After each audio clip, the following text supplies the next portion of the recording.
প্রত্যেকদিন গরুর গোশত কোফাইতে মানু কোফাইতে তোরে এমন ভাবে কোফামু তোর চেহারা পুরো আলুর মতোই গাল। তোকে লাগে কষাইয়ের মতো বুঝেছিস? দাঁড়া তোর জন্য সিস্টেম করতেছি। তোর জন্য এমন জিনিস আনবো এ বুঝতেই দিবি। ও মনে হয় আজকে হরলিক্স খুব লেভেলের খাইয়ে লাইছে লাগুন না ছেড়ে লাগো খাইছে। আয় আয় খাবার একটু মারি তোরে খালে হালাইতে হবে কাল্লো পানিতে ভিজাইতে হবে। নাই কোনো পিস্তল নাই কোনো চাপাটি, জানি তুই ভয় পাইতাছস কারণ আনছি পানি। দেখ তোর এখন কেমনে মারি। এ ভাইয়া কারণ আমি এভাবে মিষ্টি করে আগে কথা বললি তো হয়তো আমি সব কিছু দিয়ে দিতাম। আপনারা তো রাগই কথা বলা লাগে, রাগই তো আপনার চেহারায় মানায় না। আপনার যে হাসি সেই লেভেলের বাটার পান প্রকৃতির আমার কলিজায় লাগে ভাই। কেরাস দিয়ে খাইছি আপনার সাদা ফুলের। এই চুপ! এত কথা বলছিস কেন বে?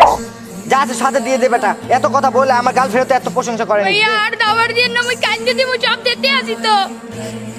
দে নাহলে পানি দিয়ে একেলে মেকআপ মুকআপ সব ফালাই দেব। ধরেন। দে আর কি আছে দে সাথে দে। মোবাইল বয়ফ্রেন্ড কল দিলে তো রিপোর্ট চিন্তাই করছেন।